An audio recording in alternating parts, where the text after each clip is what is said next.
संसद में वक्फ board bill pass हो गया है, जिसको लेकर हरियाणा के कैबिनेट मंत्री अनिल विज ने अपनी प्रतिक्रिया देते हुए कहा कि वक्फ बोर्ड के नाम पर जो सारे देश में जमीनों की लूट होती थी उसको रोकने के लिए ये बिल लाया गया। वहीं आप पार्टी के संयोजक अरविंद केजरीवाल ने पंजाब में बढ़ते नशे को पूर्व सरकारों की देन बताया। विज ने भूपिंदर सिंह हुड्डा के सवाल पर भी उन्होंने तीखी प्रतिक्रिया दी, जिसमें उन्होंने कहा था कि किसानों को लूटना और परेशान करना बीजेपी की नीति है। क्या कुछ कहा अनिल विज, आइए आपको सुनवाते हैं। अंबाला से राहुल सिद्धू की रिपोर्ट। देश के हित में, गरीब मुसलमान के हित में और सरकारों का काम होता है कि अगर कहीं भी लूटमार हो रही है तो उसको दुरुस्त करने के लिए कानून बनाए। बिल की कॉपियां फाड़ी है, उनका मुसलमानों के साथ नाजायज होना। देखिए, वैसी भाईजान तो हमेशा ऐसी हरकतें करते हैं जिससे वो मीडिया में हाईलाइट हो रहे हैं। ये बहुत अब है तो जो पदासीन अधिकारी है लोकसभा का वो करेंगे, परंतु आम आदमी के दिल में इनके प्रति बहुत गुस्सा है। कानून तरीके से बनाया गया है। पहले बिल प्रेजेंट हुआ, फिर मेंबरों ने कहा जेपीसी में जाए, जेपीसी में गया, सारी पार्टियों के नुमाइंदे उसमें गए। अब जेपीसी जो पास कर देती है वो लोकसभा में आता है और लोकसभा में कल पास भी हो गया, अभी राज्यसभा में जाना है।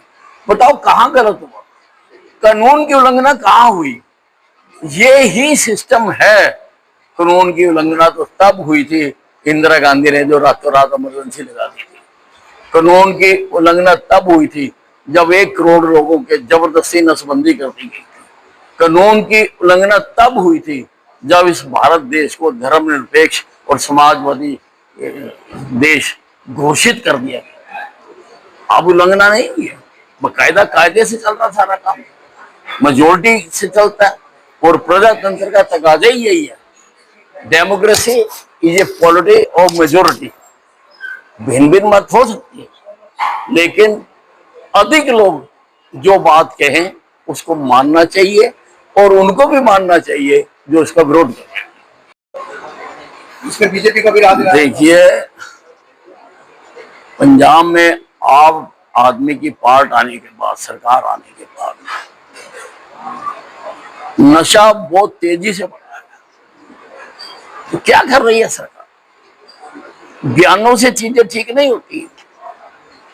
चीजों को ठीक करने के लिए धरातल पर कुछ करना पड़ेगा और धरातल पर होता हुआ कुछ नजर नहीं आ रहा। केजरीवाल जी तो बयान बहादुर हैं, वो तो ऐसा सोचते हैं कि बस मैं बयान दे दूंगा तो उसी से दुनिया ठीक हो जाएगी। ठीक करने के लिए जमीन पर उतरना पड़ता केजरीवाल जी के नाम पर।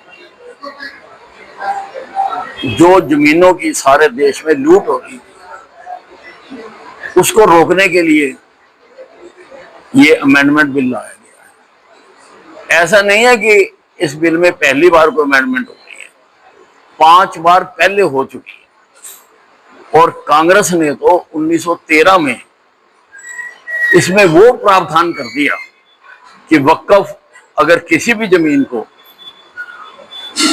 अपनी क्लेम कर लेता है, अपना दावा दिखा देता है, तो जिसकी जमीन पे करा है उसको कोर्ट में जाके सिद्ध करना पड़ेगा। और ऐसे धारा के होते हुए कल को वो सारे हिंदुस्तान को अगर वक्फ की प्रॉपर्टी कर दे तो सारे हिंदुस्तान को धक्के खाने पड़ेंगे कोर्टों में।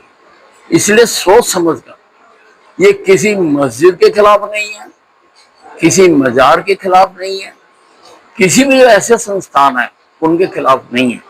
ये जो इसकी आड़ में लूट हो रही थी, तगड़ी लूट हो रही थी। जमीन तो इनके पास है रेलवे से भी ज्यादा। रेलवे इतना प्रॉफिट कमा के देती है और इनका 1 करोड़ कुछ है। इसका मतलब लूट तो शरेआम हो रही है।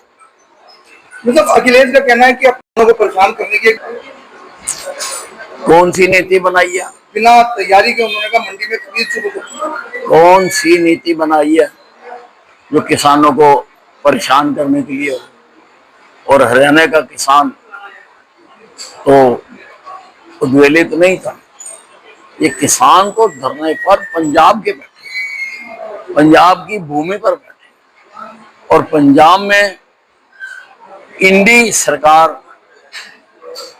की सरकार है, और इंडी में अगर आप पार्टी है तो कांग्रेस भी है। बहुत बड़ी हद तक हुड्डा साहब भी जिम्मेवार है इसके लिए। उन्होंने एक बार भी जाके किसानों का हाल नहीं